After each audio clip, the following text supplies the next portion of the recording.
David Zoltowski is a senior in the College of Engineering, as you've heard. He's a recipient of a 2015 Churchill Scholarship and a 2014 Goldwater Scholarship. Additionally, David is a two-time captain of the MSU varsity swimming and diving team. I believe his best events are 500 free, is that right? So 500 freestyle, he's a distance freestyler. His research interests include using tools from engineering and computer science to study the human brain.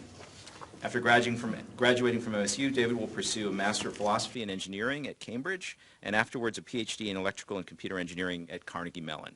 And I'm going to talk to him about Caltech and Berkeley because I'm not sure he's going to the right place. But anyway, today you'll hear a little bit about his research. Thank you. Thank you for giving me the opportunity to speak today. I'm going to talk a little bit about an algorithm or a method we are using to study the dynamics of human brains and more specifically human brain networks. First, I will just give an introduction to functional connectivity and functional connectivity networks. I'll provide motivation for their study, and then I'll describe our approach and our research goals. And at the end, I will demonstrate our results and comment on future pursuits. So, functional connectivity is defined as the statistical interdependence or mutual dependency between different brain regions. Simply, this means that it's a measure of how much different brain regions are working together. And if you calculate the functional connectivity for all of these different brain regions, you obtain a functional connectivity network. A functional connectivity network is analogous to a social network, where in a social network, the nodes are people. You see each one of these maybe could be a person, and the connection is the strength of the interaction between the people.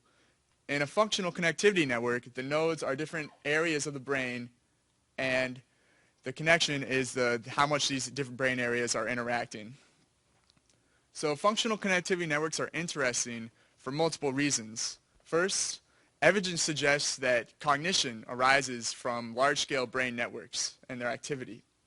Also, functional connectivity networks are altered in subjects with neurological or neurodevelopmental disorders, including autism.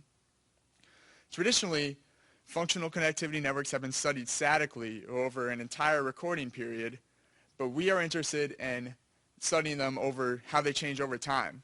Functional connectivity has been demonstrated to fluctuate over time and is now recognized that approaches needed to be developed to study dynamic or time-varying activity of functional connectivity networks, and we have developed such an approach. We calculate our functional connectivity networks from electrical recordings of activity on the scalp.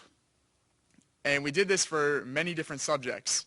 And for each subject, we calculate a network over time, and we calculate this network at many different time points.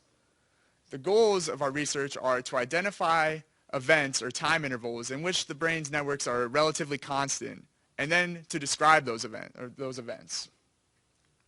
Here is a pictorial demonstration of our data set and our approach. Here we have a functional connectivity network, and we have one of these networks for every subject over the entire recording period. The two steps of our approach are first to detect change points in which the connections significantly change from one time point to the next. And then in between every change point, we aim to summarize the entire network, all of this whole entire collection, by one network state. Now, our data set contained a brain phenomenon called the error-related negativity, or ERN. And this is an example network state we found that corresponds to the ERN phenomenon. And we like to note that our findings are consistent with the timing and characterization of this phenomenon.